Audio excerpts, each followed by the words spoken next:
नमस्कार साथियों, स्वागत है आप सभी का हमारे YouTube चैनल ज्ञान कामना पर। तो दोस्तों, पशु परिचर भर्ती 2023 के लिए ऑनलाइन आवेदन फॉर्म कैसे भरा जाता है, इसके बारे में स्टेप बाय स्टेप जानकारी इस वीडियो में आपको देने वाला हूं, यानी फॉर्म भरकर आपको दिखाने वाला हूं। अगर आपको भी आवेदन फॉर्म भरना है तो इस वीडियो के साथ वो आप बने रहे। तो चलिए वीडियो को शुरू करते हैं। तो दोस्तों, जैसा कि आप सभी को पता है कि पशु परिचर भर्ती 2023 का जो नोटिफिकेशन है 6 अक्टूबर 2023 को जारी किया गया था और उसके बाद इसकी ऑनलाइन आवेदन फॉर्म भरने की प्रोसेस है वो भी शुरू हो गई थी। लेकिन राजस्थान में चुनावी आचार संहिता लगने के कारण है यहाँ पे इस आवेदन प्रोसेस को है कुछ समय के लिए रोक दिया गया था। तो एक बार फिर से पशु परिचर भर्ती 2023 के आवेदन फॉर्म यहाँ पे भरना शुरू हो गई और अभी तक इसकी जो लास्ट डेट है वो 17 फरवरी 2024 तक है। आपको इस लास्ट डेट से पहले आवेदन फॉर्म भरना है। अब आप ये जो आवेदन फॉर्म है अपनी खुद की एसएसओ आईडी से भर सकते हैं। क्या करना है, आपको अपनी एसएसओ आईडी में लॉगिन करना है। लॉगिन करने के बाद आपको यहाँ पे देखिए रिक्रूटमेंट पोर्टल की एक एप्लीकेशन वो दिखाई देती है। आपने काफी सारे आवेदन फॉर्म भरे हैं, इस बारे में आप अच्छी तरह से जानते हैं। आपको इस वाली एप्लीकेशन पे क्लिक करना है। अब जैसे आप इस पे क्लिक करोगे तो आपकी जो एसएसओ आईडी है वो रिक्रूटमेंट पोर्टल पे जाके रीडायरेक्ट हो जाएगी। कुछ इस तरह का इंटरफेस आपको दिखाई देगा। अब यहाँ पर आने के बाद आपको ऑनगोइंग रिक्रूटमेंट का सेक्शन वो दिखाई देगा और यहाँ पे आपको एनिमल अटेंडेंट डायरेक्ट रिक्रूटमेंट 2023 देखने को मिलेगा। जस्ट इसी के आगे आपको यहाँ पे देखिए अप्लाई का ऑप्शन है वो नजर आ रखा है। इस पर आपको यहाँ पे क्लिक करना है। जब आप इस पे क्लिक करोगे तो फिर से आपको एनिमल वाले ऑप्शन पे क्लिक करना है और सबसे पहले यहाँ पे देखिए आपको अपने ओटीआर की इन्फॉर्मेशन दिखाई देगी। एक बार चेक कर लीजिएगा, अगर सही है तो प्रोसीड वाले ऑप्शन पे आपको क्लिक करना है, अन्यथा आपको अपडेट वाले ऑप्शन पे क्लिक करना है। यदि आपने अभी तक ओटीआर का रजिस्ट्रेशन नहीं किया, नहीं पता है, तो इसके लिए अलग से वीडियो है वो देख लीजिएगा, लिंक आपको वीडियो के डिस्क्रिप्शन में मिल जाएगा। लेकिन आप ओटीआर के बगैर ये आवेदन फॉर्म ही नहीं भर सकते, इस बात को आपको खास तौर पर ध्यान रखना है। जैसे आप प्रोसीड पे क्लिक करोगे तो देखिए फॉर्म कुछ इस तरह से आपको देखने को मिलेगा। इसकी ये 3-4 स्टेप हैं, सभी स्टेप आपको एक एक करके कंप्लीट करना है। सबसे पहली स्टेप है बेसिक डिटेल। तो देखिए बेसिक डिटेल के अंदर जैसे कैंडिडेट का नाम है, उसका जेंडर है, उसके पिता का नाम है, उसकी डीएबी है, ये तो ऑटोमेटिक आपके ओटीआर से आ गई। अब इसके अलावा कुछ और अन्य इन्फॉर्मेशन है जो आपको यहाँ पे मैनुअल अपडेट करना पड़ेगा। जैसे आपकी एक तो कैटेगरी आ गई, एक यहाँ पे यदि आप में कोई शारीरिक विकलांगता का दोष है तो यहाँ पे कर दीजिएगा, अन्यथा नॉट एप्लीकेबल आपको यहाँ पे करना है। ठीक है। इसके बाद यहाँ पे आपका जो रिलीजन है जो भी है सिलेक्ट कर लीजिएगा। आपकी वैवाहिक स्थिति कैसी है वो सिलेक्ट कर लीजिएगा। इसके बाद यदि आप विवाहित हो तो यहाँ पे आपको अपने जीवन साथी का नाम आपको लिखना पड़ेगा। इसके बाद यहाँ पे अगर आप विवाहित हो और आपके जीवित बालक बालिकाओं की संख्या आपको देनी है। ये डेट आपको खास तौर पे ध्यान रखना है कि 1 जून 2002 से पहले कितने बालक बालिका थे और इसके बाद कितने थे। तो उसी हिसाब से आपको कॉलम के अंदर संख्या भरनी है। टोटल संख्या आपको दिखाई देगी। यहाँ पे आपके मोबाइल नंबर ऑटोमेटिक आ जाएंगे। यहाँ पे आपका कोई भी एक व्हाट्सएप नंबर आपको लिखना है। यहाँ पे आपकी मेल आईडी दिखाई दे रही है, आपकी आधार आईडी आपको यहाँ पे वो दिखाई दे रही है। इसके अलावा दोस्तों, यदि आपने अपना आधार है वो अपडेट नहीं कर रखा है तो ये कंपलसरी है, इसके बगैर भी आप आवेदन फॉर्म नहीं भर पाओगे। मेरे केस के अंदर देखिए ऑटोमेटिक आ चुकी है, क्योंकि ओटीआर में हमने आधार से ही इसका ओटीआर किया था, इसलिए ऑटोमेटिक आधार नंबर यहाँ पे आ चुके हैं।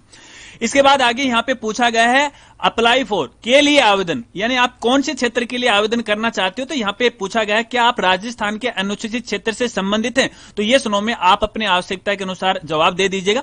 इसके बाद आगे यहाँ पे आपका पत्राचार का पूरा पता आपको यहाँ पे भरना। ठीक है। इसके बाद यहाँ पे देखिए आपका जो जन आधार का जो वेरिफिकेशन है, यहाँ पे डिटेल आपको यहाँ पे दिखाई दे रही है और लास्ट में आपको देखने को मिल रहा है वेरीफाइड बाय कैंडिडेट।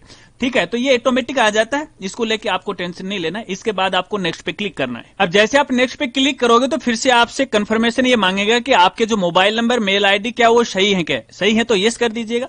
इसके बाद यहाँ पे इनकी नेक्स्ट स्टेप आ जाती है। नेक्स्ट स्टेप के अंदर आपकी पर्सनल डिटेल के बारे में यहाँ पे पूछा जाएगा। सबसे पहले आपकी जो राष्ट्रीयता है ऑटोमेटिक यहाँ पे आ चुकी है। फिर आपका जो होम स्टेट है वो आपको सिलेक्ट करना है। ठीक है। तो बाय डिफॉल्ट हमारा जो ओटीआर है वो राजस्थान से हुआ, तो यहाँ पे केवल एक ही स्टेट आपको देखने को मिल रहा है।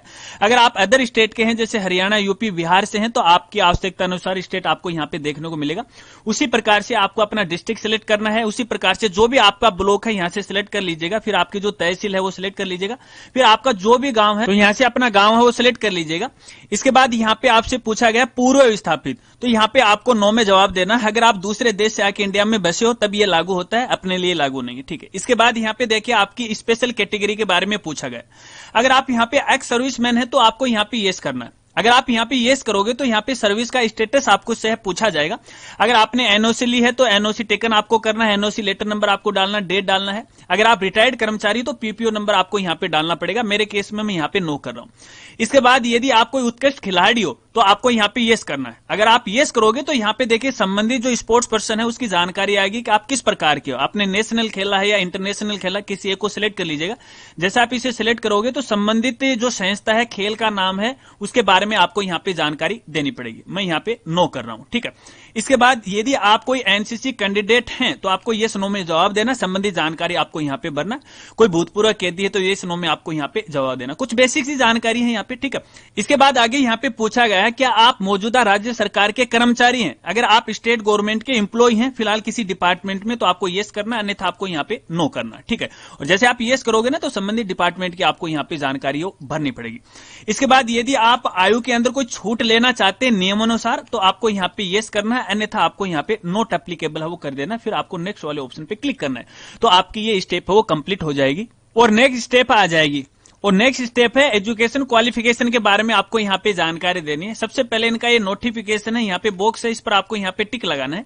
और यहाँ पे देखिए आपको कक्षा 10वीं 12वीं और कॉलेज की जानकारी आपको भरनी है, ठीक है। नियमानुसार जो आपकी मैक्सिमम कॉलेज है आप यहाँ पे भर सकते हैं। देखिए मेरे केस के अंदर यहाँ पे ऑटोमेटिक है वो आ चुकी है, क्योंकि इस एसएसओ आईडी के द्वारा पहले भी है एप्लीकेशन फॉर्म भरा गया था तो पहले की इन्फॉर्मेशन इसने ऑटोमेटिक यहाँ पे ले ली है।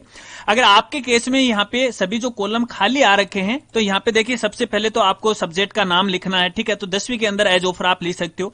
इसके बाद कक्षा 12वीं पास की है तो जो भी आपके ऑप्शनल 3 सब्जेक्ट रहे वो आपको लिखना है। कॉलेज यदि आपने पास किए तो कॉलेज के सब्जेक्ट लिखना है।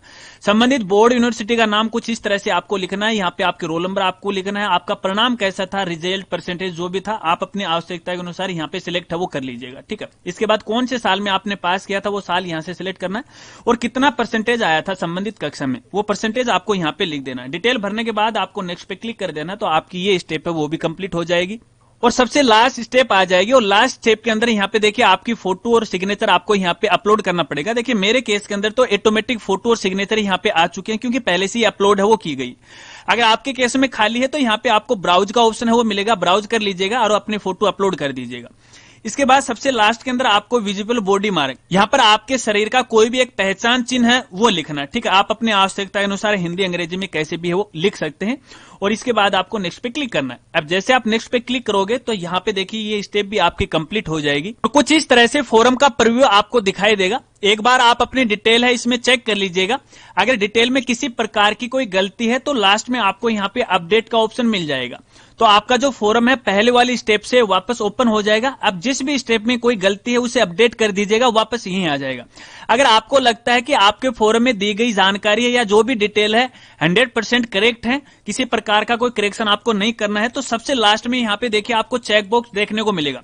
इस पर आपको यहाँ पे टिक लगाना है और टिक लगाने के बाद लास्ट में आपको फाइनल सबमिट का ऑप्शन है वो नजर आता है। इस पर आपको क्लिक करना है तो आपका जो फॉर्म है वो फाइनल सबमिट हो जाएगा। लेकिन दोस्तों ध्यान रखना है, फॉर्म एक बार फाइनल सबमिट होने के बाद दोबारा आप इसमें किसी प्रकार का एडिट नहीं कर पाओगे। तो फाइनल सबमिट करने से पहले एक बार आप अपनी जानकारी सही तरीके से वो चेक कर लीजिएगा। और यहाँ पर देखिए जब आप फाइनल सबमिट करोगे ना तो आपको पेमेंट नहीं करना पड़ेगा। इस बात को भी आपको खास तौर पर ध्यान रखना है, क्योंकि यहाँ पे देखिए आपने OTR का रजिस्ट्रेशन किया था तो आजकल यहाँ पे केवल एक बार ही पेमेंट करना पड़ता है। उसके बाद आप कितने भी अपने आवेदन फॉर्म है अपने एसएसओ आईडी से भर सकते हैं।